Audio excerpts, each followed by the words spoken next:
Hello, everybody. Hello, Dream Team. Welcome along to The Good, the Bad, and the Rugby. It's great to have you with us. And it's a cerebral episode this week because Hask and Tins are not here. But we have got Bonjour, ça va bien? Ben Kaiser alongside. You right? Bonjour, ça va bien, merci. Very nice to see you. Almost in the Christmas jumper. Moving towards festive knitwear. We are also joined this week by a very special guest, a man who is the world record holder for the most tests refereed. He's refereed Prem and European Cup finals as well. 4 consecutive World Cups. One of the nicest men in the game. It is the brilliant Wayne Barnes. Should I say bonjour as well? Yeah, we're a continental show. Or a bit of West Country. How is it? All right? You right there? How you getting on? I'm Wait, all right. you're one of the refs who can actually parler français très bien. Is that right? He can. Yeah. How much think- effort do you put into that? So you probably better check with Ben first of all to Right. see if my French is any good, because the amount of times I've been asked by a player, please stop talking in French and You're talk to me in franglais. English. Yeah. I remember telling one player to introduce the ball into the melee, and I think if you pronounce it one way, it can be a washing machine as well. Is it melee is a washing machine and a melee? Yes, is it is. Yeah. Yeah. So and then just turn to me, shaking their heads, and say, "Please, Wayne, in English." Were you very good at sort of French GCSE? Do you still carry a dog-eared copy of Tricolor 4B? Trickle Or do you actually work on it now? Every time you go to La Rochelle, it's all you think Yeah, about, yeah, it isn't is. it? No, I have a lesson once a week. Do you? So every Friday, I'll sit down with an amazing guy who's from France, obviously, but he's a referee in like the 3rd, 4th division. He's a lawyer like me, and he'll pick me up on my grammar, give me a few words to use for the following weekend. Have a watch of my games, just say, look, you might want to put it this way rather than that way. Make sure I'm not getting my twos and my voos the right way round. But I think it's important. Well, I think I it is enjoy it important. as well, Yeah. because you go out to a restaurant, or you go out to a post match. You want to be able to talk to people in their language. So I enjoy it. I think I've just always thought that you should pay respect to the countries that you're going to. It's about time somebody says that. Quite right, It's too. beautiful. Now, I'll tell you what, your French is very good, but I think what you can see, even when you make mistakes, I don't want to point any fingers to anybody, but I think there's referees or at least officials that when the French come along, or they think, oh, some shit is going to happen, right? They're already rolling their eyes. They're expecting the worst.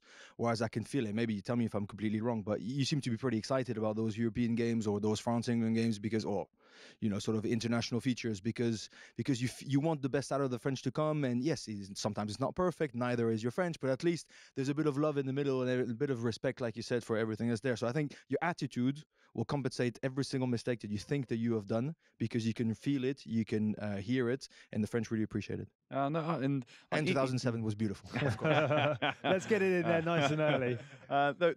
Like even being in a change room, I try and do my front row briefing in French, and I'll have to stop sometimes and say to like Winnie Antonio, you might have to help me out on that little bit. Yeah. But like, give it a crack. And though I don't speak.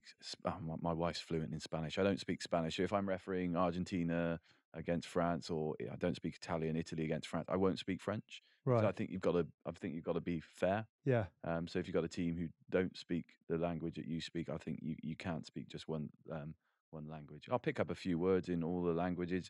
So last World Cup did Georgia against Uruguay, so I had a few. I found out the players who could speak English and nicked a couple of words from them, and just to make sure that you could show that you're trying. Yeah. I think it's important. It is one of the many ticks in your career and in your achievements. And I think it is a huge part, as you say, Ben, as to why you are so respected across the game. We've been wanting to talk to you for a long old time.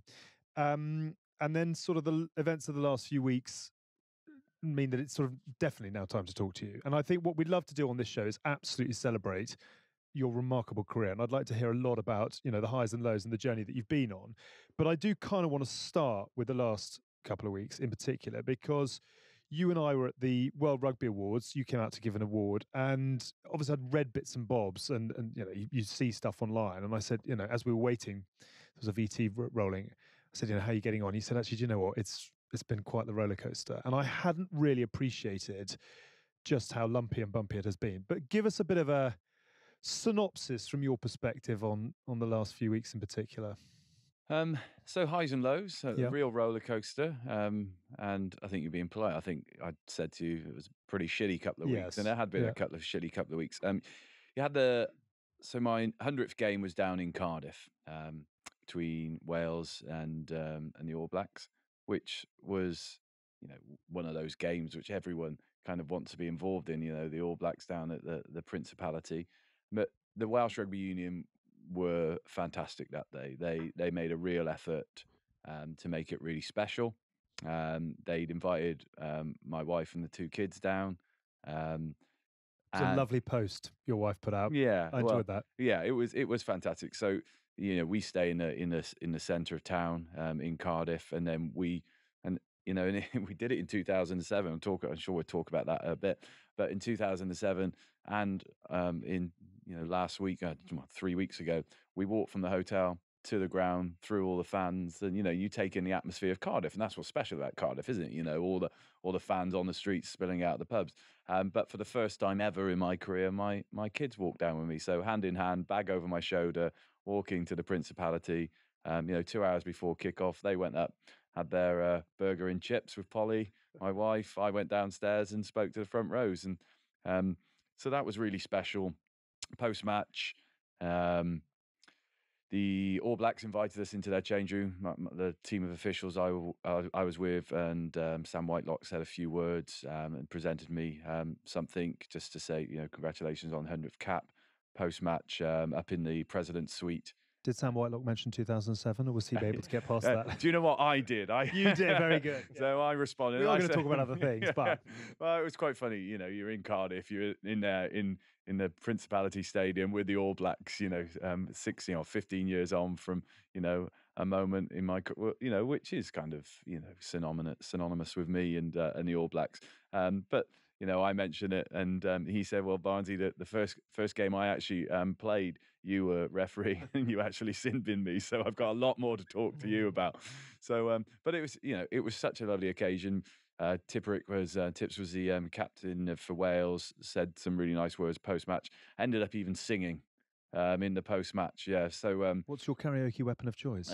I've got shed loads. I usually love a bit of a Whitney Houston number, but wow, everyone loves the Greatest Love, don't they? Yeah. If you say so. Well, a bit of Greatest Love. I like. Polly and I'll do an Elaine Page and Barbara Dixon duet. I know him so well. Yeah, good. But the rest, I know you all think that refs are bloody boring tossers, and some of us are. But we not anymore, Wayne. Not anymore.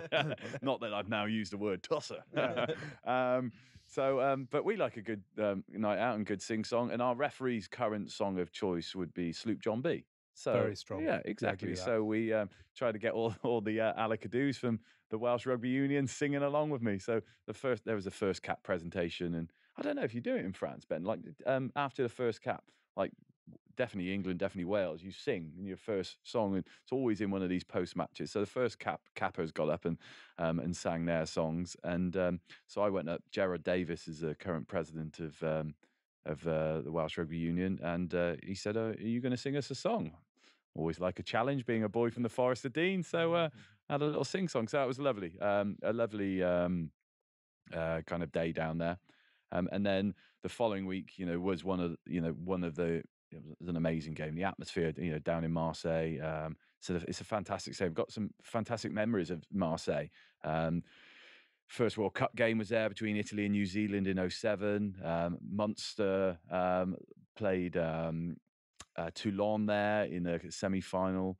And then the challenge in the Champions Cup was there between La Rochelle and Leinster this year. So another game down in Marseille. And it's such an amazing city. It's going to be such a thriving place come Rugby World Cup 2023. So delighted to be part of it. The Six Nations champions versus the current kind of World Cup holders. It came about as a last minute, wasn't it? Weren't you meant to be doing something else? No, I was always. We only find out 6-7 weeks beforehand. Oh, okay. I think there was a bit of a change around whether or not I was going to do that one and then another one afterwards. But no, I knew that one for 6 or 7 weeks, and excited about that game. That was one of the games of November that you wanted to be involved in. And just like players or coaches, you want to be involved in those massive games. See those players up close, see how physical those games are. I know Ben was commentating on it, and it was such a phenomenal game. And the noise That's one thing that sticks with me. There was one decision which I gave against the French for whether or not the player was, tackled or not. Sekou Makalou. Exactly, Makalou, yeah. I wouldn't say it was the most popular decision of the night, and they gave me a bit of bird. Then they showed it on replay, and they were certain that I got it wrong. Oh my goodness! For like 90 seconds, as "Please respect the kicker" was up on the crowd, and the referee. They just went to town. So the noise there that day, but it was a phenomenal game of rugby, full of physicality, full of flair as well. It was. I thought the South Africans continue to play as well, and with their two exceptional wingers, Will Ames as playing at 10 that day. It just had everything you want a rugby match to have. So you set the scene beautifully. What that doesn't really go into is I think the context that falls out of the back of it, which is that a lot of people had a lot to say, and we'll come on to that, in particular Rassie Erasmus. When you walk off the pitch, at what point do you sort of think that went well, that went badly? How do you work out how you have performed? Do you wait for feedback? Does Polly say thumbs up, thumb down? Well, first of all, you've sent off the two best players of the year for the last 2 years. So there's going to be a headline. There's going to be a headline when you've sent off Dupont and Pieter-Steph du Toit, who were, in the lead up to Josh winning his this year, were the last two winners of the World Rugby Player of the Year. So there's going to be something in the press about you, and that this was a tight game and there were some tight decisions. So that, and the way that I review a game, and I do that whether it's in the Premiership or European games, is we'll sit down as my little team. The TMO comes in from the van.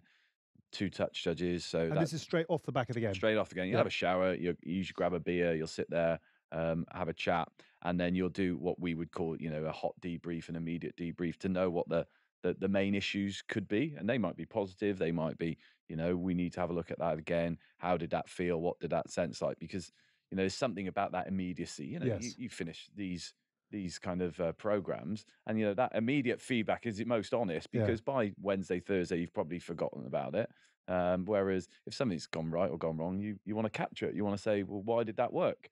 So that's what we would do immediately after, and we knew there was some big moments that we had to discuss.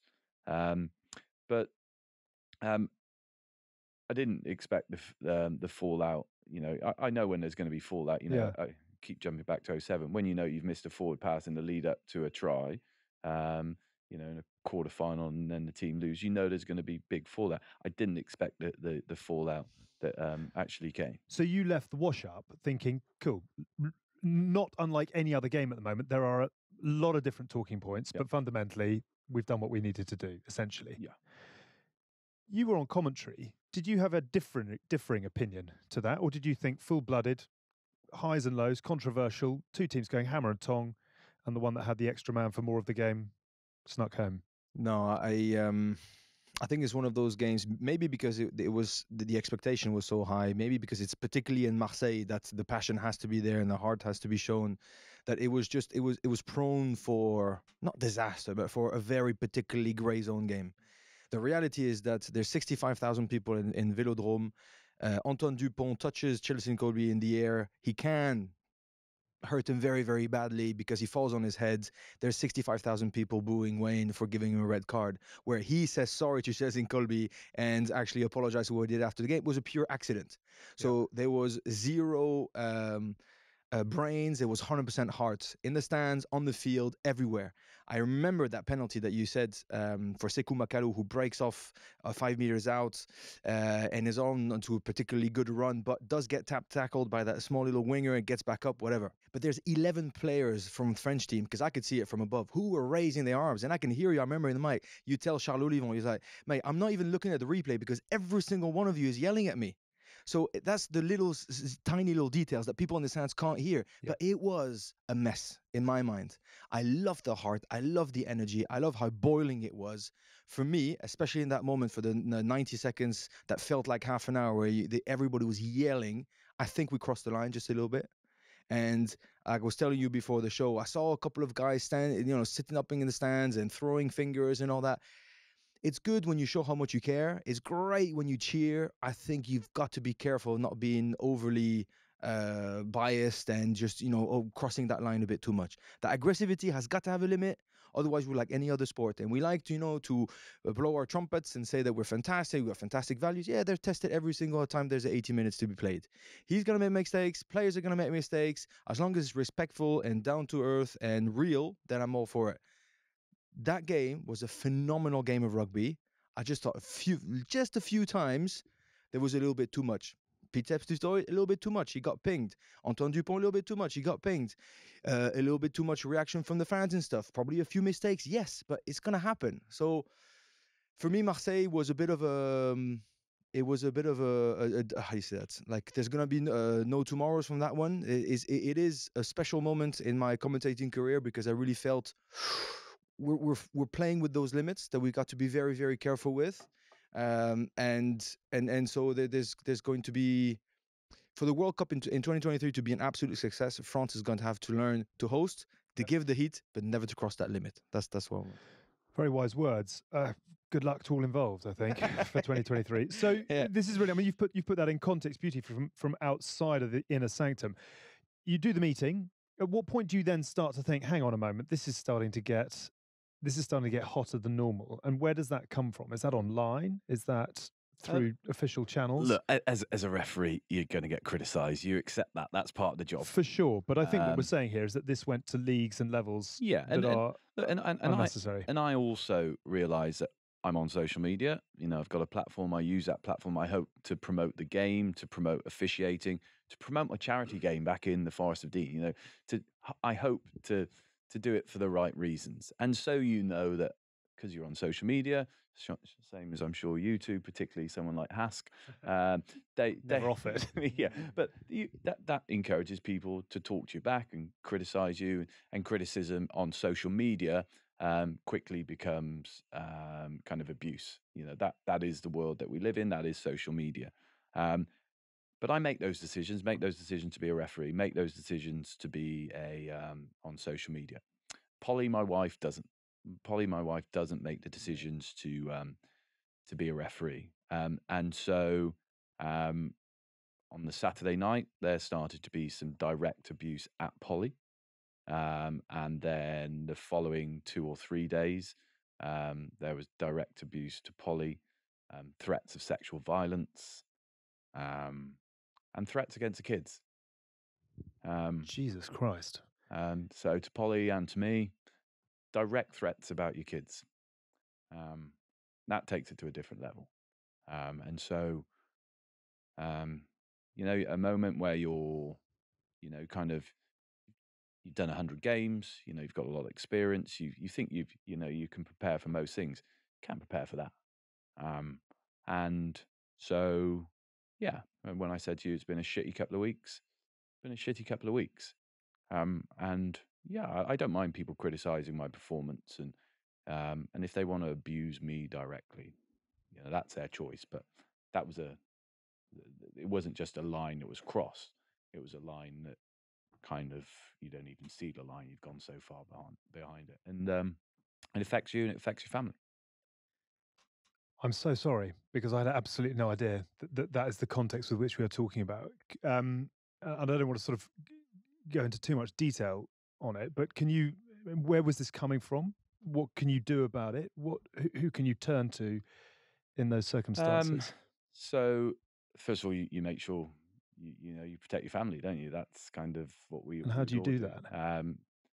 You hope the kids never know about it, and you try and work out things like you report some of them to the police, you report some of them to the social media accounts where they come from, but you also, I think, you have to make the game aware that, and World Rugby said this, I think, in their media release.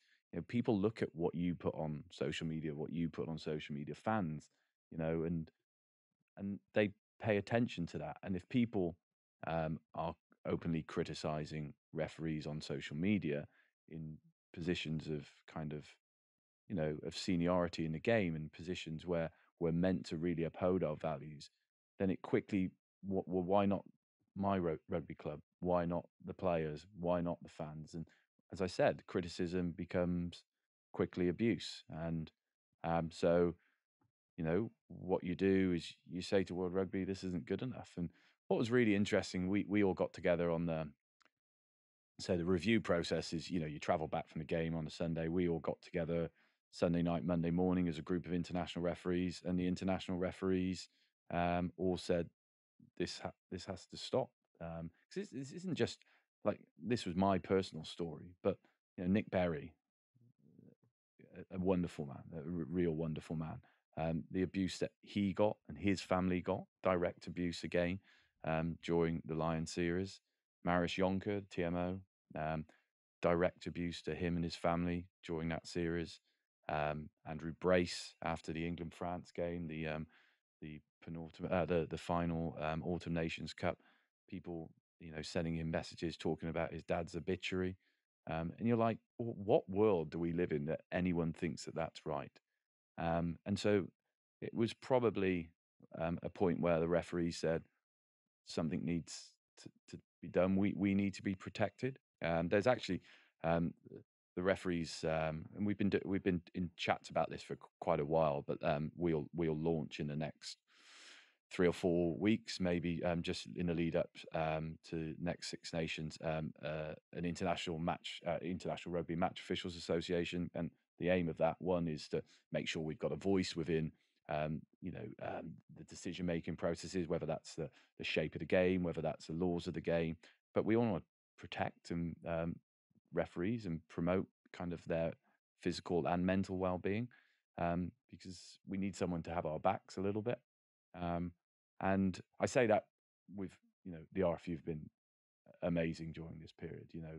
Bill Sweeney, Conor O'Shea, a personal, direct kind of interest in this, making sure that they're doing everything that they can to support me and Polly. Yeah, so I'm all over the place in my line of thought now. But yeah, we came in on Monday. Referee said we need to do something. This is happening too much. And I think Ben O'Keefe, who again another amazing man, amazing referee.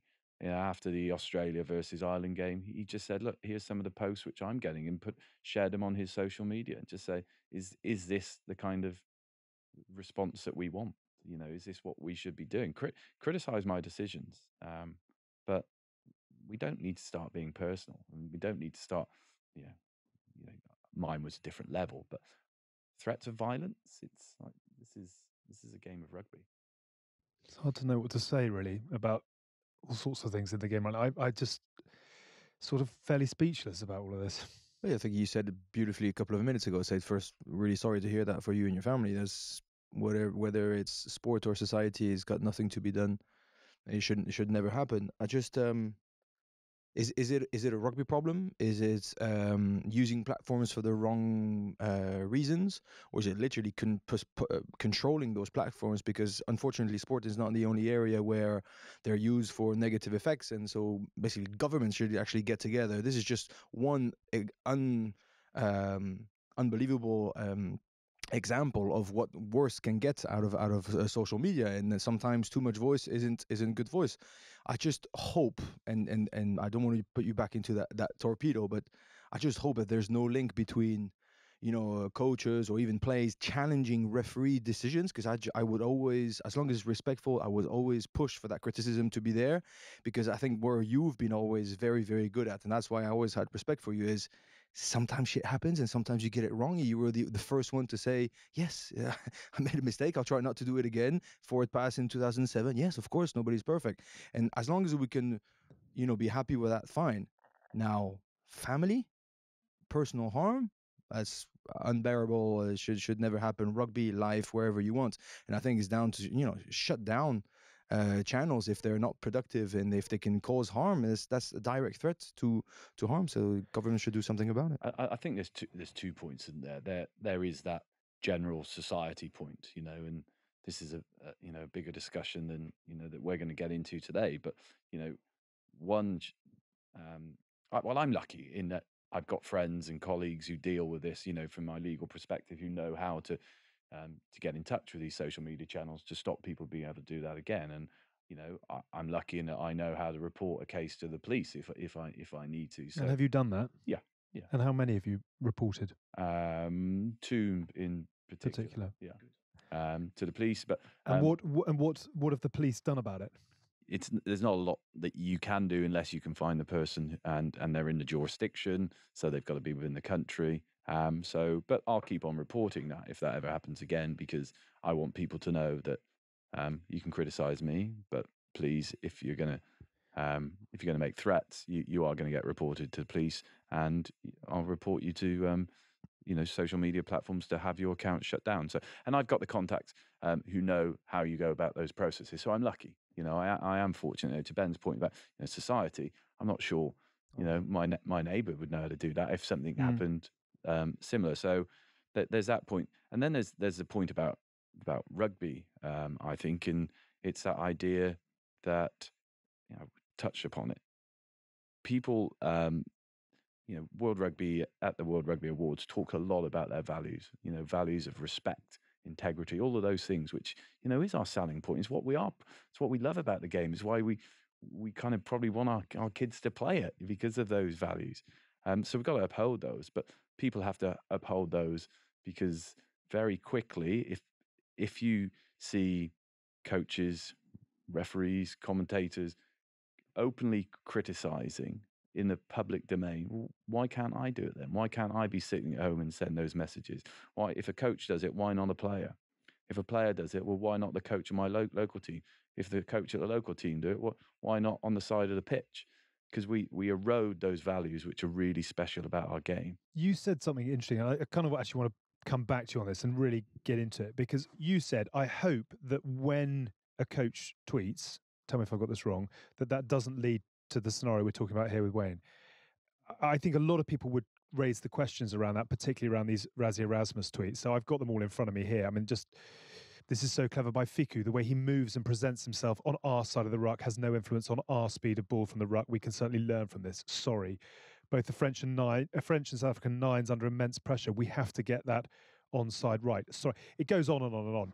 Excuse me. What it essentially is a list of incredibly passive aggressive thoughts, where he's saying we've got to be better, but what he's actually doing is highlighting indiscretions or moments in the game that he doesn't necessarily agree with. We saw exactly this with the Lions in 2021 as well. The big one then says, like myself, the referee of the French test and his family have received threats and abuse. Apparently it's partly due to my tweets, which is totally unfounded. Tweets were not aimed at the officials, but to our South African fans on what we should do better. Have a go at me, not the ref. Tweets below. So I think what we're looking at is somebody potentially very intelligent who is highlighting the things he wants to highlight whilst pretending that he's doing it for the benefit of, the team to get better. And then when he gets called on it, it's, hang on, this has nothing to do with me. Can I ask you directly, do you think the abuse that you received came from the tweets that Rassie Erasmus put out? I can't. I don't know the answer to that.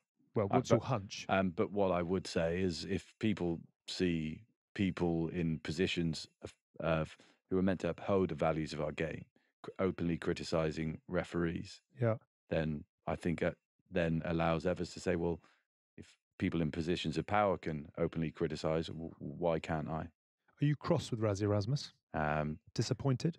I'm disappointed about the way that there is a process that we go through. So, for example, post-match, there's a formal way of discussing the game and highlighting any issues of concern, where you would say, can we have feedback on these?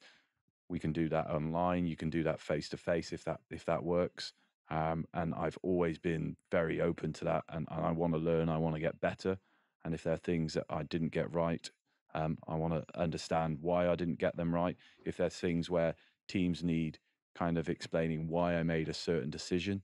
So, for example, the try at the end of the game where the player's knees don't hit the floor. I want to be able to explain why I made a certain decision. I can do that, and I do that. I've done that after the last, after every single of those 100 games that led up to that. I didn't have that opportunity in that game. So that's what disappoints me, is that all of a sudden a review is played out in the public arena rather than the agreed arena. You're asking all the tough questions and stuff. Let me not jump in support, but the reality is that I don't mind the wording. I don't mind the ambiguous, ironic tone if it's directed at me, if it's on the show. I think it would be I think it's just the wrong platform. That's the problem. Well, To be it's sort of totally it's honest, mobilizing an army, essentially. it's is what it's mobilizing doing. an army. And to be totally honest, it's not to preach for the choir of TV, but you do that on TV, it will be different. Because I don't think it would have been chopped up and used to an army of those guys. Basically, what I'm trying to say is the people who unfortunately cross that line for your family, I don't think they give a shit about rugby. They're just nasty, horrible people who have to be caught and have to be sanctioned. And you're just feeding the beast there, where people will just pick up on absolutely anything that for them can, be ammunition to be negative and to be horrendous to society. And so I don't mind what he said. I would genuinely think that it has to be done in a different channel. I think, in my opinion, my mindset on referees has completely changed for the first time when I started commentating and actually asking me live what I thought about a decision. Sometimes I have absolutely no clue. And that was a bit of a learning curve, because I was always very frustrated to you, and sometimes too, at the scrummaging decisions, because it is a bloody grey zone, horrendous aspect of the game to ref.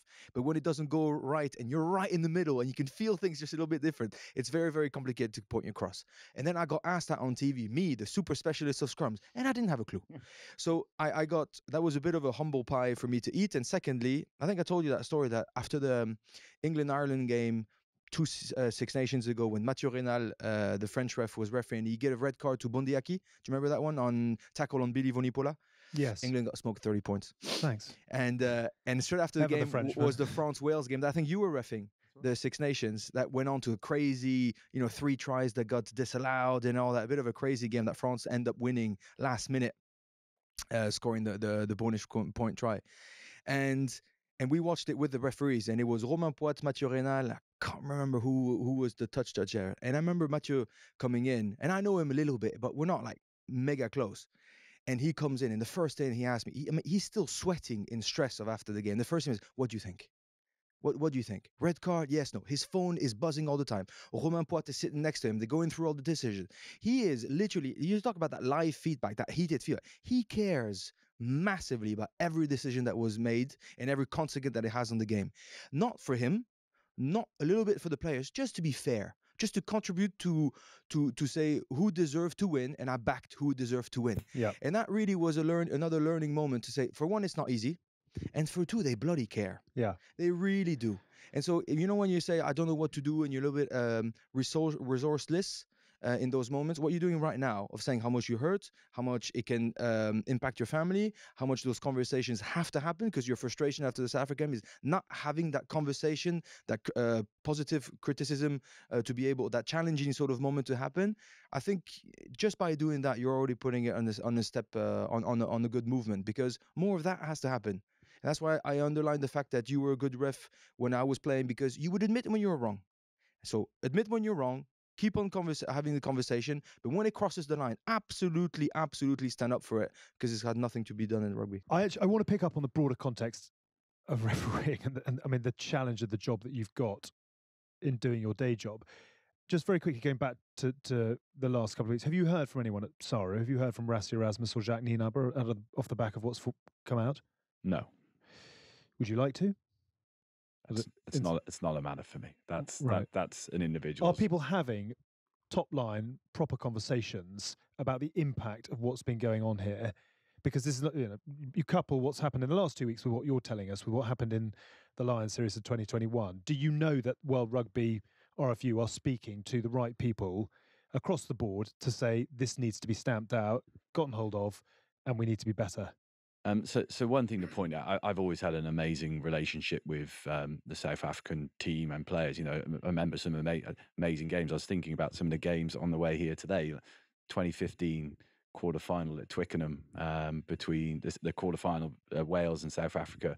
I walked from my home with my team with my bag over the shoulder, over the 316 to the quarterfinal of a Rugby World Cup, and then refereed South Africa versus Wales. And then there's that amazing finish to the game when Van Meulen picked up at the base and passed to Dupree, scored in the corner, and that was the match-winning try. So that memory sticks in with me. The year before, they beat the All Blacks up at Ellis Park, and with a last minute, I think it was Pat Lambie kind of goal, in 2014, and then in the World Cup, the last 2019 World Cup, I refereed him against Italy, when we had Van Meelen again with his feet up in the air being dropped on his head, and one of the Italians had a red card, and then the quarter-final between Japan and South Africa again, an atmosphere, so unique because of the Japanese fans, 50,000, 55,000 people, kind of supporting their home nation. So I've got some wonderful memories. And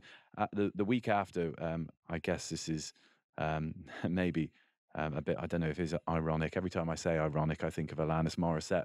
Brilliant song too. But none of those things in that song are ironic. Not hugely, no. But the week after, I ran touch for Matthew Carley in Italy versus South Africa in Genoa. And Matthew refereed extremely well, and looked after me a little bit. Which, what were your emotions going into that game? Still a little bit sad, if I was honest, because Monaco was the next day. And Polly was meant to go and said, I'm not interested. Yeah, Polly was meant to fly there. We were going to meet in Monaco and said, this isn't for me at the moment. So again, it's that element of sadness. But then after the match, if it's France or Italy involved, there's always a good post match. Particularly when France play Italy, it's the best post match because it's who can do the post match the best. We've had it, in the Sistine Chapel kind of things, overlooking us in some of those matches. And so after that match, we went to a post match function, and I spoke to a lot of the South African players who I've got a lot of respect for, and a lot of time for. And Khaleesi is one of those, individuals who I spent some time with. And it was good to chat with them. Were they aware of the story, or were they just great to see Wayne? They were aware of the story, and they were aware. They weren't aware, as you were, about the extent of kind of what had happened during that week. But it was good to because the most important relationship for a referee is the relationship with the players and the captains. Because if you trust each other, I think hopefully Ben will back me up here, but if the players trust you and you trust the players, you can actually add value to a game. So, if you the players say to you, can you just check this? Scrum's a really good example. We think that they might do this in these certain occasions. Can you look at it? Of course I can look at it. If I then kind of totally ignore that, then they've lost trust in me. But if they raise something as a player and it's not right, so if a player says to me, I've just had my foot stood on, Joe Marler, he used to love a foot standing. And then I look back and that's not happened, I'll say to them afterwards, you raised something with me, it was quite clearly different happened. And I actually said to Charles Olivon, after that appeal that you mentioned, that you waving your hands at me, all it does is it makes my job more difficult because everyone in the crowd shouts a little bit louder. So come on, you've got to be better than that. I understand that you might disagree with it, so come and tell me you disagree with it. Waving your arms doesn't help my job. So yes, the Genoa game, I had the opportunity to speak to some of the players and some of the coaches, and so it was nice to be able to speak to some of those players who I've worked with who've been in the Premiership for dozens and dozens of years. You were then meant to have a sort of a celebration at Twickenham, which gets cancelled. I mean, I can't really sort of believe we're having this conversation, really, but hopefully there will be something that's going to be done. And you had a pint with, was it Jason Lowell? Yeah. And a couple of others. But what were your thoughts on whose decision was it to pull the celebration at Twickenham at half time? That was mine. That was yours. You just said not interested. Yeah. The RFU were, again, extremely supportive. The idea was to take Polly and the kids along, watch a game of rugby together, which we don't do very often. And how old are your kids, just out of interest? 8 and 6. Right. So aware. Yeah, they're aware, and they love the rugby. Walking down to the Principality Stadium with them, they still chatting about now. So the idea was go and watch a game, and then they were going to present me something at halftime, just to say thanks and congratulations. And I wasn't over keen on doing something. But then someone convinced me that this isn't about you anymore. This is about a way of saying thanks to Polly and the kids for their sacrifice. Because players get it, coaches get it, that there is a huge sacrifice that we ask our families to do. The amount of time that we're away from home, so your wife, picks up all of the, picks up all of the parenting tasks. If you're away in Japan for a lot of it as well, you realize that the sacrifice that your wife or your partner gives up for you to do your job, but also the kids sacrifice. They don't have one of their parents around, and when they're having an off day and you're on a Zoom call for 8 weeks in Japan, or if I go to Paris in 2023, I'll be away for like 9 weeks. That's a lot to ask for your kids. So the idea of the halftime thing, someone convinced me, and I think they're right, is just to say thank you. And so the idea was we'll walk over to the stadium, we'll go and have a bite to eat beforehand, and then I'll grab me little tankard or whatever it was going to be. Silver salver. Yeah, Always a silver salver. Something silver, isn't it? Like a glass bowl, and they can just see the game. But I wanted it to be a thank you to them, so I didn't want anything to just to kind of put a spanner in the works of that. Whether that be a comment, whether that be a reaction to me being on the pitch. It was just unfortunate. It was the wrong game at the wrong time. So I said, I spoke to Bill Sweeney, the CEO, who was instrumental in helping put that on, and just said it's probably the wrong time, and he totally understood, as did everyone else. And we had a nice little thing on Tuesday at the stadium where some colleagues and some people who kind of helped me get to those 101 caps were in the room. Opportunity for me to say thank you to them, thank you to Polly, thank you to the kids. Kids got an afternoon off school, so I think they appreciated that. And it was nice that some of the players were there. Jason Lawrence and Richard Hill all came across for a pint. Any excuse. Any excuse for a pint. Those three drinking with referees, how the world turns. Yeah, but it was nice. It's, again, it just shows what's special about a game when you had, coaches in the room, you had players in the room, and you had referees in the room, all, just saying, opportunity for me to say to a lot of them, thank you. Yeah. You said 101, but if you make it to 2023, what could be even better than 101 is 120 or something. Yeah. Come to France, bring the wife, bring the kids. We'll host you. France has got a special spot in your heart. Yeah. Your French is pretty good. It'll get even better by next year. You can top it off by another World Cup. England are nowhere to go. Not gonna be in the final. So you get a shot at actually reffing it. There's loads of ups and loads of positives. Yeah. Finish in the sunshine. Go back to Marseille. Yeah. Have another brilliant time there, and then you can top it off by that. Which is a brilliant point, actually. I mean, where are you at with it all now? So I did Harlequins versus Gloucester 2 weekends ago, and that was nice to be back in the Premiership. Yeah. Nice to see some familiar faces. Have you questioned it all? Of course. And to the point of just saying, actually, this is enough? Yeah. Have you made a decision on that? I'm still refereeing. Right. But yeah, of course, you as I said, I sacrifice, but it's a family sacrifice. So you do think, well, I've got this other, decent job to go back to. I'm a partner at a law firm in London, and all right. Well, I wanted to get onto that, but I mean, it's like, yeah, keep going. And they're keen for me to come back full time. They want me back. But yeah, so yeah, of course you question it, and you think, well, what is the right thing to do? And that's a constant conversation that I have as a family. But it was nice to be back in the Premiership. Quins and Gloucester, one is walkable from my house. One I used to go and watch as a kid. Not many mobile phones down in Gloucester either, so you'll be pretty safe from the abuse there. You talk to them about social media. What? Social distancing, I think, is just about coming. Just catching on. Yeah.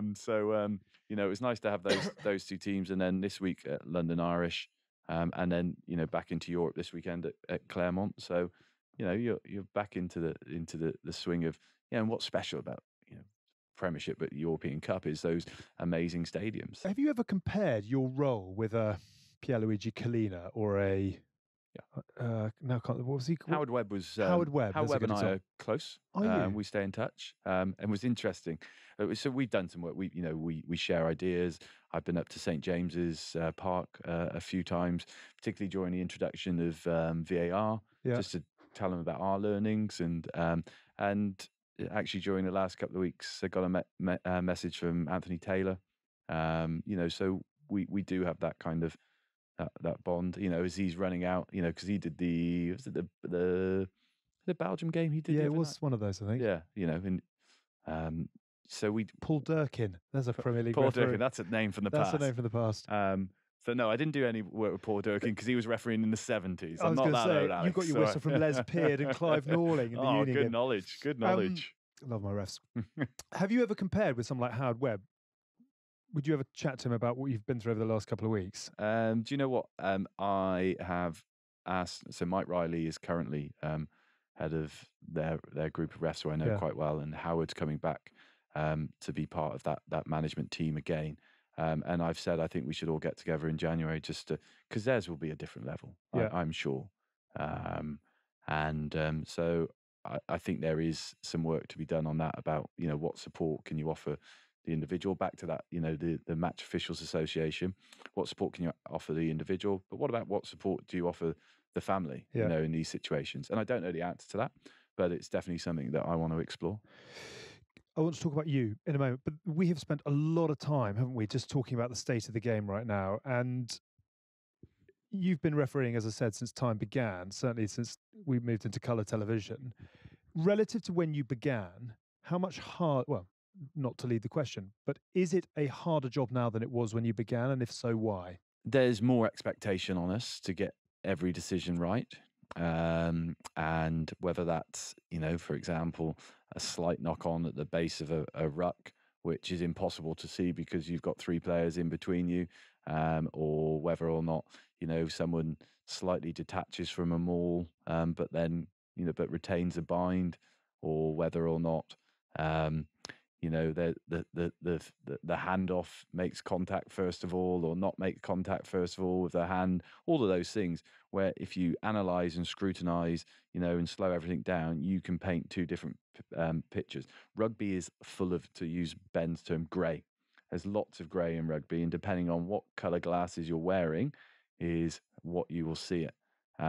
Referee's job is to interpret that grey, and to give their best decision, and that's why I've always been a big advocate of technology. I believe in the TMO. I believe that we need to use the TMO only when it's really needed, and we need to use it, quite quickly. We don't want to be watching 20 replays when we've made a decision on 10.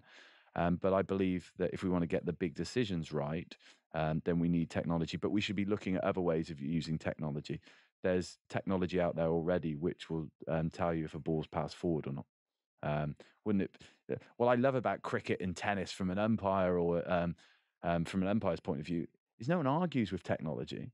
If the ball lands on the line or not, because Hawkeye says it does, everyone believes that that's right.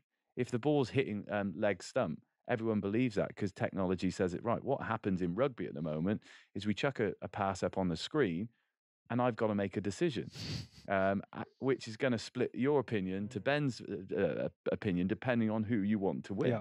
Yeah.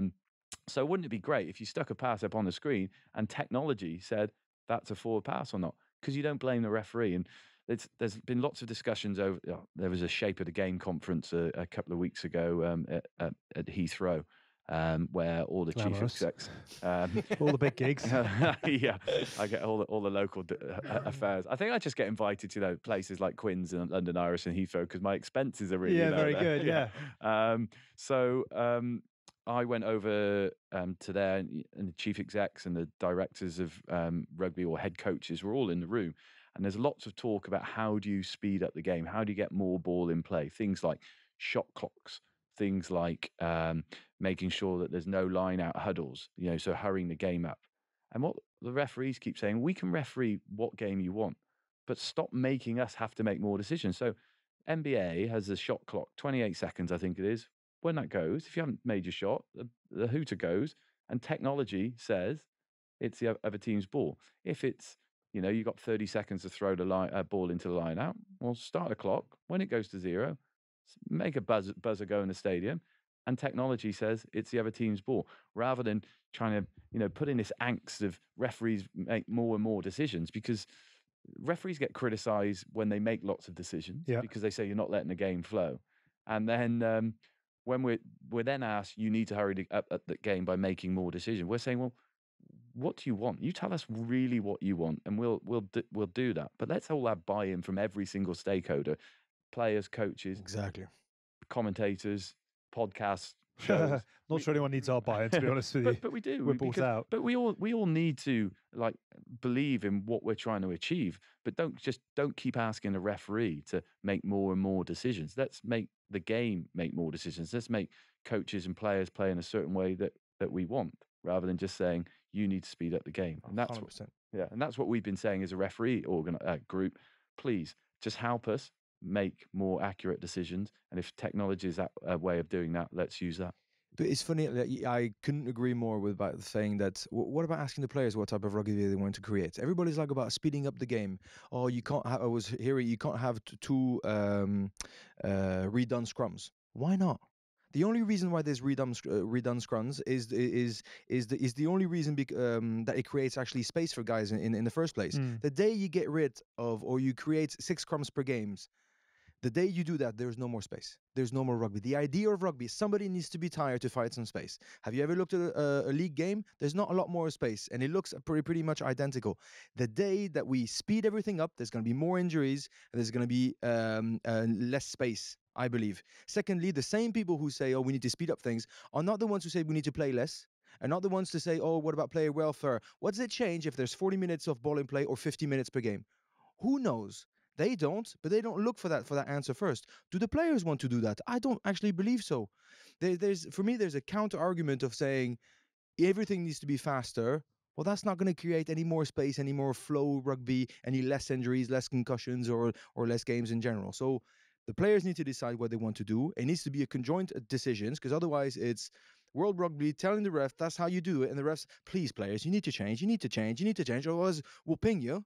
Yeah. But it might as well, be something that everybody does. I know it would never work hand in hand, but still. And secondly, my point of saying you would love to use technology to say forward pass.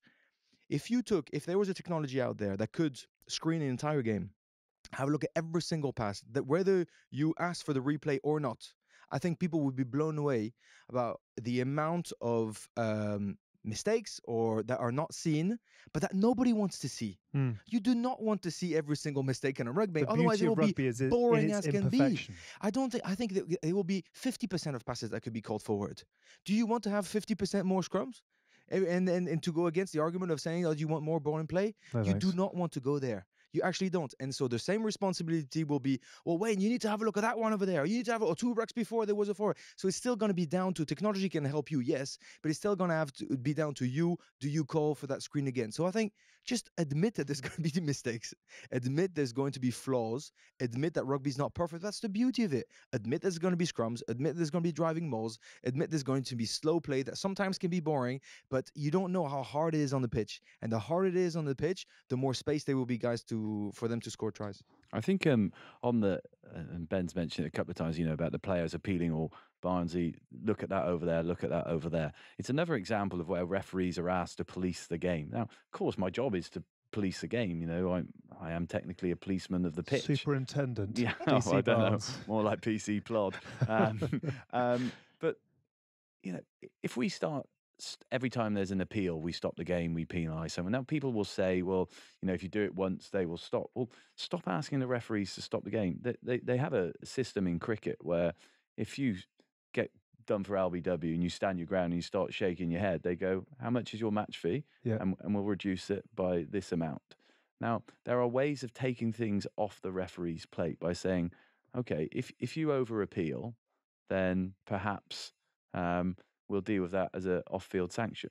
So again, it's just thinking about ways of stopping the referee being the center of decision making, and ways of keeping the game going without it being, I need to blow my whistle again to stop these players appealing.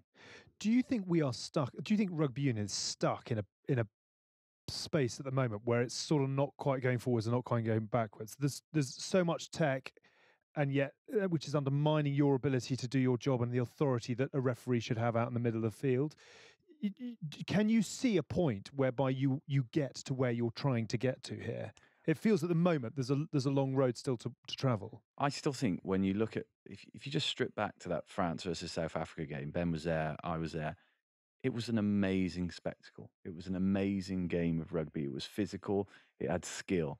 You know, I go to some of the games that I did in the summer. New Zealand versus Ireland, third test, was as good as anything I've ever seen. Full of skill, full of venom, full of hard hits. So there's a lot good with our game. But we have to accept there are imperfections about it. We can't get every decision right. Yes, we will try. And if there's the ability to use technology to help us get more, really happy for that. But let's not think that we can get every single decision right at every single game, or we end up, putting a GPS chip in every player, GPS chip in the ball, and then we just accept that the game will stop every 10 or 20 seconds. But to expand on that, we talk regularly about the fact the top 10 in the world game now can all beat each other. Yep.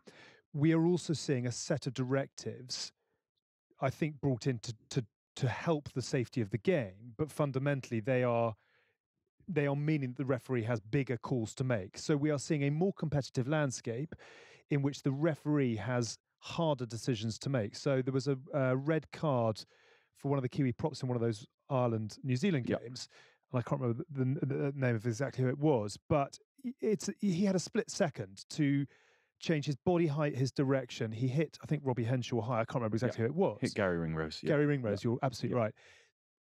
That's a red card. It's a red card on the current directives, but it's very easy to offer sympathy to a man who is 20-odd stone, going at full tilt, trying to change direction. And I just use that as an example of quite clearly a red card under the directives, but there has to be sympathy for that player. I don't know. What I'm trying to sort of get to is there's so much competition. There are so many directives, which I think is making the job of the referee increasingly difficult because games are being determined more by the outcomes of what the referee is deciding than necessarily the brilliance on the pitch. Or is that too generalised? We just have to be really clear on what we want our game to look like, and everyone has to have a say in that. So, for example, if we think that players shouldn't be sent off for high tackles, and they should go on report and be replaced after 20 minutes and maybe deal with a sanction off the pitch. Let's consider that. Let's talk to the players about that to make sure they're content with that. Let's make sure the coaches, and then let's all buy into that. If we say no, there are going to be harsh calls for not intentional red cards. Look at the World Cup final down in Auckland a month ago. We all know that wasn't intentional. But is it a red card on what we've been asked to do, as referees have been asked to do by the players and the coaches and the administrators? Without doubt, it's a red card. So what is your view on that Lydia Thompson red card as a referee? It's been explained time and time again. Of course you didn't need to do it. Is it a red card under those guidelines?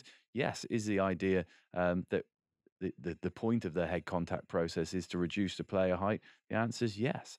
Players have asked us to reduce the tackle height to make sure that players aren't colliding head on head or shoulders to head. And we were told really categorically by the players and coaches, and this is the International Players Association, who were part of the kind of the process in getting that all finalised. You must change player behaviour. They must lower their height. Okay. It's quite a perfect storm at the moment, isn't it? I think we're challenged like never before, but it's a challenge that comes with an idea that rugby is trying to scale out. Rugby is trying to get more and more popular. Rugby is finally trying to become a worldwide sport, which at the moment, to be totally honest, we're not completely. We need, to be able to be a product that will be bought by the US, bought by China, bought by India or the rest of Africa, or we need to become more popular to make it such a beautiful game, because the beautifulness about rugby is fantastic and it deserves to be spread around. But now the reality is that we need to lead from the front. So the highest level of rugby has to lead by example. And if the example is saying that rugby is about humility, respect, and genuine kindness, then it means that there's going to be mistakes that need to be accepted. It's part of the gray zone. That a perfect sport is never going to happen. A perfect, ideal, 0% margin for error is just never going to happen. Players are not perfect. There's always going to be cheat, liars, and thieves, even if in perfect solutions. So we're just challenged. Podcast, sadly. We're challenged like never before. Yeah. But it comes with, it's a bit like, all the negative that come out of The Last Dance and the Chicago Bulls. Yes, it's because there's a bit of jealousy that they did incredibly well. We're caught up a little bit by this. Rugby is expanding. The values are quite strong in the moment where the world is in a bit of darkness. But we got to stand up to those values, not hide behind them like a shield, but actually own them every time we have an opportunity to. Fascinating times. A bit on you. Tell me about a barrister. How on earth do you juggle the two? Which is not somebody who makes coffees, just so you know. Because I made that mistake. A barista's barrister. Yeah. What do you specialise in? So cappuccinos. Very good.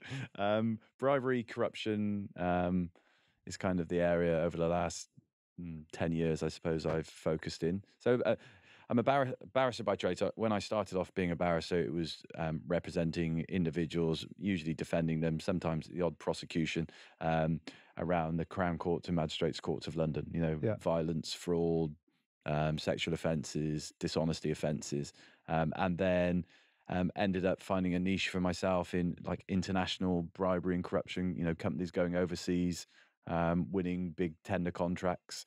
It's just all I'm getting is FIFA. It's just FIFA. FIFA. It's quite ironic considering you have a house in Côte d'Azur after 2007. And then, as January of this year, I joined a new solicitor's firm as a partner. So a company called Squire Patton Boggs. I bet you. What? Is that real? It is real. It always sounds like Roald Dahl. So Harry Potter. I always think Squire Patton Boggs. And when will it be Squire Patton Boggs and Barnes? No, it's a long way off that, I think. But the idea is that when rugby finishes, I'll join them full time. But also now doing some work. So I sit in what's called the Government Investigations and White Collar Crime Team. And God, you really are on the right side of the law, aren't you? Oh yeah. What were you like as a kid? Never in trouble. A ref and a lawyer, two of the most hated jobs in the world. Just a tax man and a parking attendant. You've got the full house. That's my spare time. But I do some work in sport as well, doing sport investigations now. So you can imagine,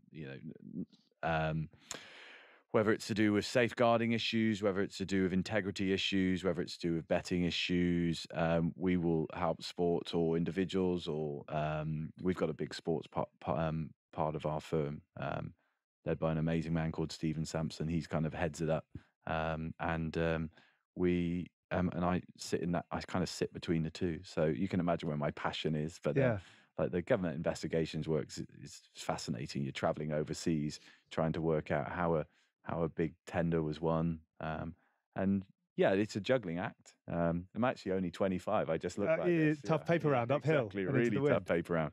But it's been important. I think there's two things about it. It's important to have a break away from whatever your job is, whether that's rugby and having a break, doing something different as a lawyer, or whether you're a lawyer and you have a break in rugby as your kind of spare time. So I always thought there was a need to have that release, but also there's so many kind of transferable skills. The advocacy part of being a barrister, standing up in the Old Bailey and giving a speech to a jury, or every word is really important in the way that you kind of you present yourself. Really important. You think about a rugby pitch, your face is on the big screen, you're in your advocacy mode, or you're in the cells with a client half an hour before they're about to get their sentence kind of passed down, and they're stressed. They need you to listen to them. They need you to be able to answer their questions articulately, and swiftly. You think about going into a changing room with, the French against the All Blacks. You get an hour beforehand. You're meeting the captains. They want to be listened to. They want you to answer their questions swiftly. You haven't got, 5 hours to start doing diagrams and getting down scrummaging with Ben in a change room. So there's so many comparables between the two. And I think it's made me a better lawyer being a referee, and I think it's made me a better referee being a lawyer. I can already see the light coming back into your eyes. You see, when you start talking about it like that. Have you ever thought about, actually, I've taken on too much or not? All the time. Do So you? it's always a joke. I think we all kind of juggle, don't we? Friends, family, work, that kind of that triangle, and we always get it. We always get it wrong. Yeah. But it's as long as you don't get it too wrong, and that's back to that sacrifice point around the family. When rugby finishes, it'll probably be my turn to kind of do a few more pickups. And quite right. It's always me who does the dishes. I say do the dishes. We've all got dishwashers. Haven't We do. Yeah, come on. Can I tell you a story about bribery? And hopefully it's not going to fall on their face. But attempted bribery, Yeah. what could have been. Can we get sued for this, or just you? I could have only me, I think. Right. But I don't think I ever told you that. But for my final season in 2019, we won the Challenge Cup with Clermont. Hold on, I was a referee. Don't be saying anything about this. That's the final. That's where that coat to your house came in, is it? Yeah, I know. Did you receive the semi-final? I think we played Northampton at home, and the ref was Andrew Brace, and the touch judge was Frank Murphy. And I played with Frank Murphy at Leicester Tigers. He was a really good number 9 back in 2007. And I own a couple of Eden Park franchises. And before the game, we're in the hotel room, as you do, you chill and stuff. And I get a text by one of the girls who worked in my room. Said, I think the refs are in the shop. So what are you on about? Well, look, they were just buying a shirt, this and that. And I have security cams, at the time and stuff. And I look at them and I'm texting her like, give them a discount, give them a discount. And no, make them full price. And I didn't know. I was torn in between. What do I do? Do I not give them a discount? Do I do? Because Frank Murphy was a former mate of mine.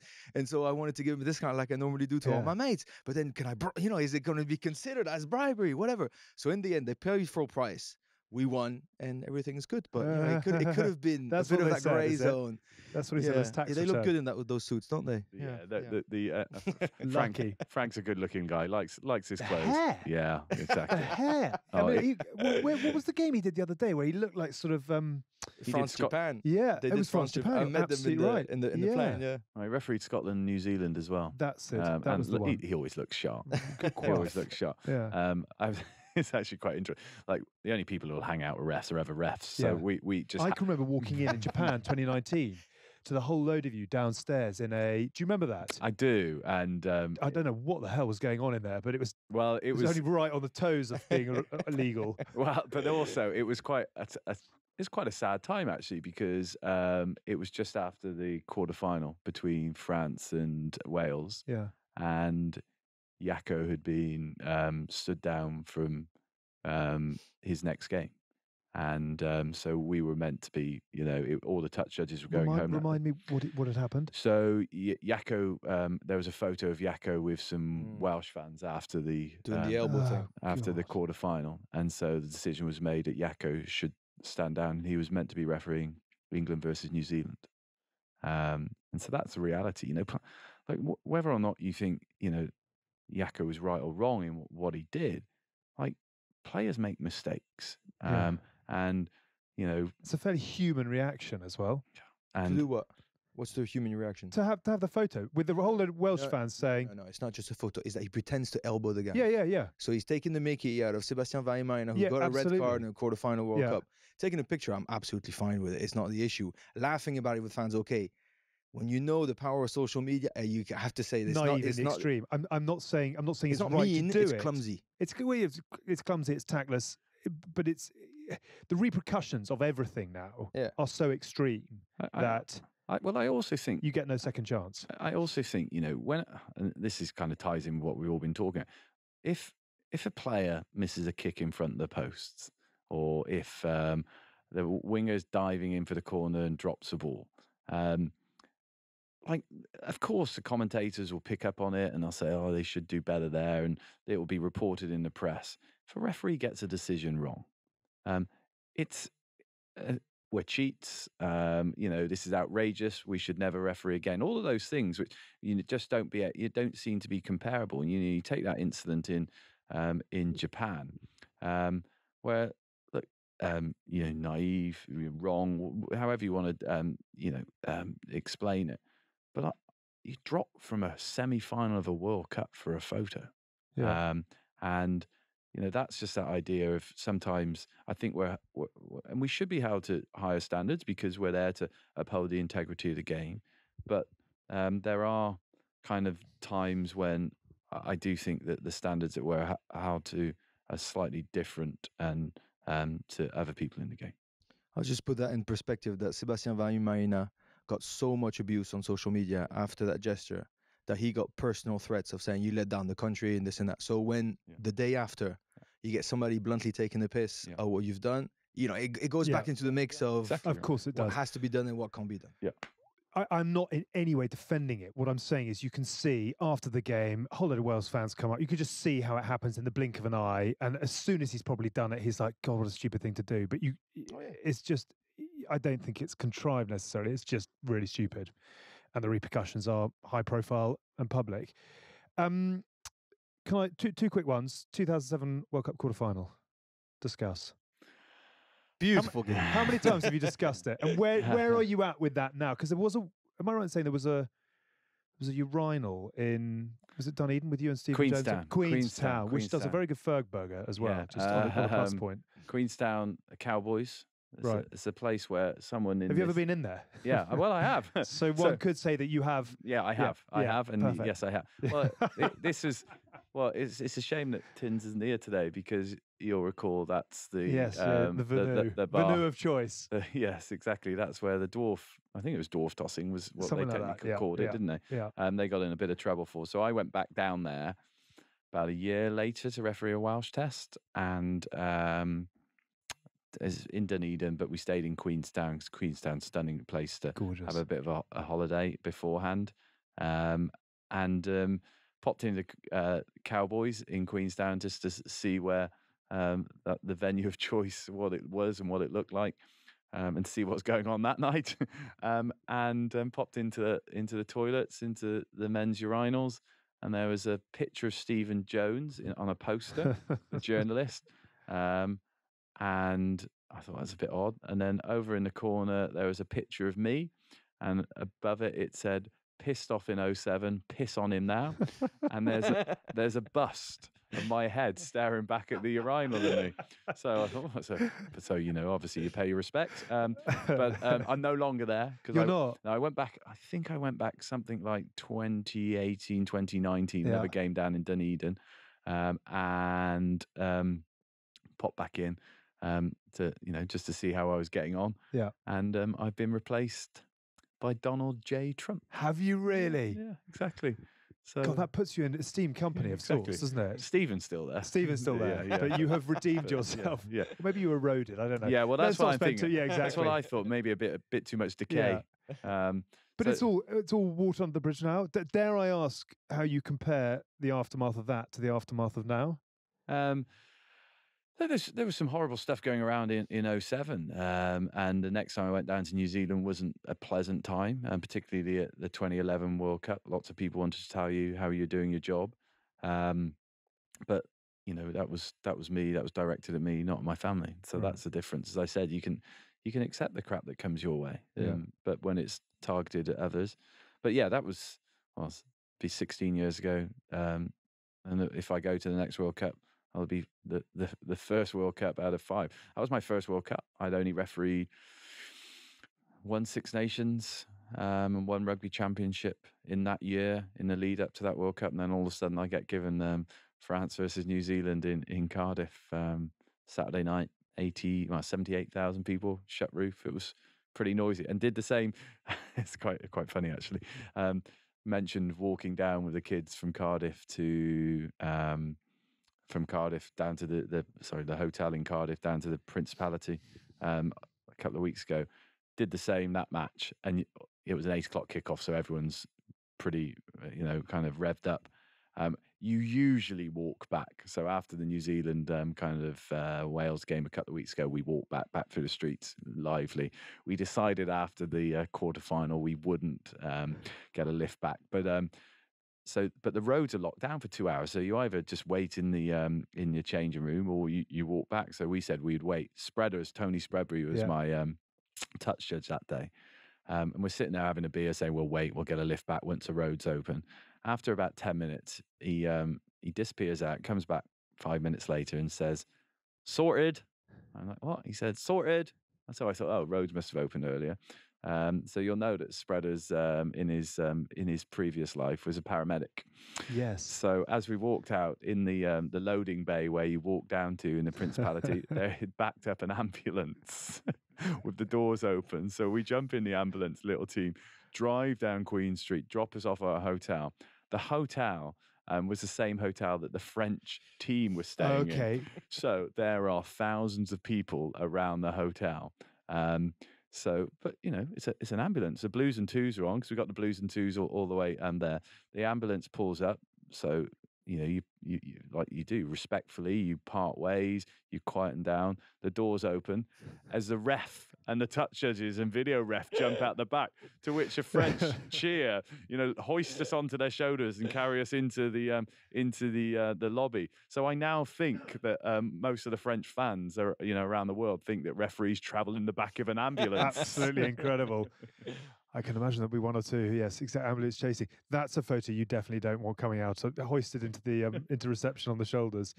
I'm conscious of time. So the other thing I wanted to ask you: have you ever had a beer with Dylan Hartley?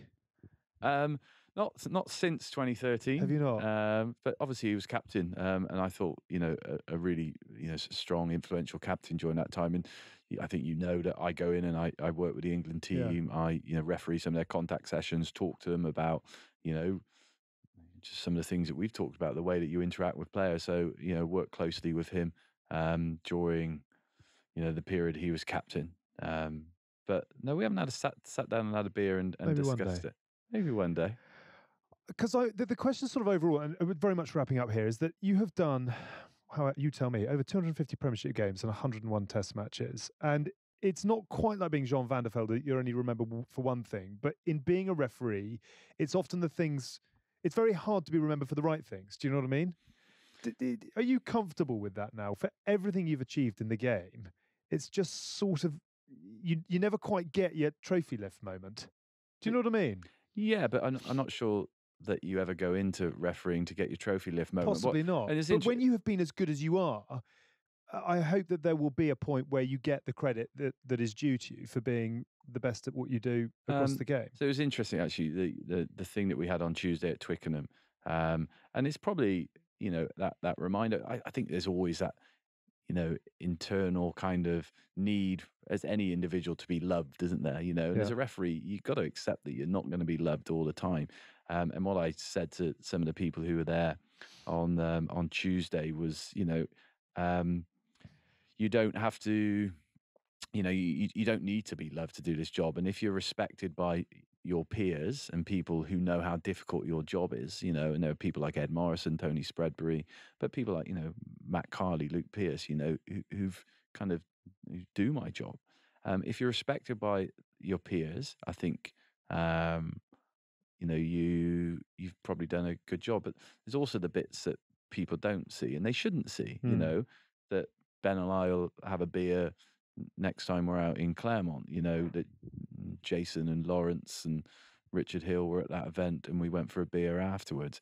Now, they've got no reason to do that, but you build special relationships during this game. And I think that's what's unique about our game is the relationship between players, coaches and refs. And, we are all trying to do the best we can on the pitch. So I don't need my trophy lifting moment. It's like if I've got, people think I've had a pretty good career, then I'll be pretty chuffed for that. Will you be at France 2023? Selection is something you can't guarantee. I will be. Would you like to be selected for France 2023? Yeah, I'd love to be. Okay. I'm glad to hear that. And last but not least, how is Polly with all of it? Does she want you to be at France 2023?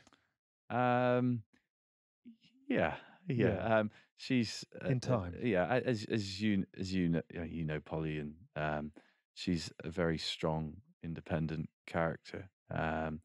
But she sacrificed a lot for me to be here speaking to you about my 101 games, and she's busy, impressive businesswoman in her own right, a mum of two. Also helped set up the Women's Rugby Association in her spare time. All of these things, that she's busy. So we just we'll make it work for family. But yeah, it was sad that she couldn't come to Monaco to have a beer with you, Alex. It was sad that we couldn't get South Africa, but I hope she appreciates, that I appreciate all the kind of sacrifice that she's given for me. She is much, much better at social media content than you. So I hope she will have her right of reply in due course. We've really, really enjoyed having you on. I hope we can do this again sometime where we can actually celebrate some of the more entertaining. And I'd like to do some quick fire questions actually in just a moment. Thank you very much indeed for coming. Final word. Great man, great referee. And let's hope that the respect is there to be paid in due course. Like you said, maybe your trophy is the fact that you've won the respect of the players, and that's probably like the hardest thing to do. And you've won it by being a lover of the game, by being Francophile, so actually showing respect and trying, but also owning up to your mistakes. And I think it takes a big fella to do so. And the more you preach that, the better. Vive la Wayne Barnes. Absolutely. Good. Fellas, thank you very much indeed. Ben, always lovely to have you with us. Wayne, it's been fascinating, fairly emotional actually as well. And I hope all goes well between now and hopefully the Rugby World Cup 2023. And be great fun to do this again sometime. Perhaps look at the lie of the land with the sport that we all love in a bit more detail. But thank you very much indeed. Happy Christmas to both of you. A couple of bits before we go. Really sad news, and I'm sure some of you will have seen this. I only read it recently, actually, that the great Paul Rendell, who those of you who go back with your support of England rugby and Wasps will remember as the judge, an absolute stalwart for club and country for many, many years, played in 2 World Cups. Very sadly has announced that he's got motor neurone disease and is suffering with various health challenges. He is one of the cult heroes of English rugby in the 80s and 90s. There is a Legends Wasps Cycle Club ride for Riding for the Judge, which is taking place or has taken place from Wasps FC to Windsor, over 100 kilometres.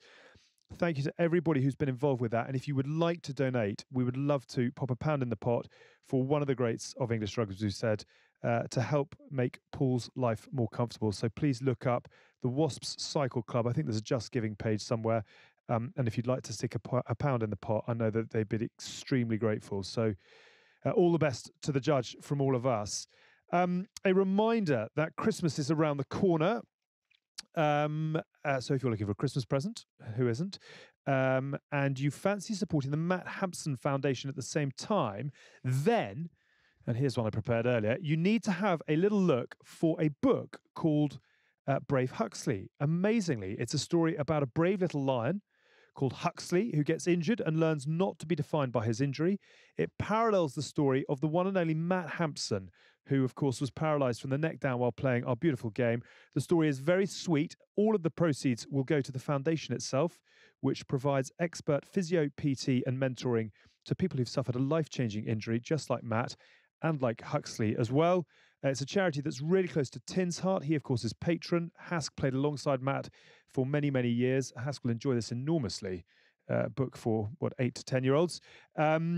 So if you'd like to get involved in that for Christmas, Brave Huxley, which has been written by Dan Hipkiss, formerly a Leicester Tiger and England World Cup centre, of course. So well done to Dan, multitasking on that front. Again, if you're looking for something for the kids for Christmas, go have a look for Brave Huxley. We've also got merch on sale for you, goodbadrugby.com, if you'd like to get a hoodie, a t-shirt, a cap or a mini rugby ball. Perfect for little stocking fillers, Secret Santas, perhaps a little treat for yourself as well. Don't forget our lock-in show, which we record every week after the main show for behind-the-scenes access, untold stories, and more nonsense from Hask, myself, and the Lord. You can find that on Apple Podcasts. That is an addition to what we do week in, week out, as you know. Well done once again, and thank you to Wayne. Thank you to Ben. We have been the good, the bad, and the rugby. We will see you next week as the turbulent world of rugby union continues. The show is produced by Shara Kilgallen and Ollie Hunter. The Good, the Bad, and the Rugby is a Folding Pocket production. Look after yourselves. Bye for now.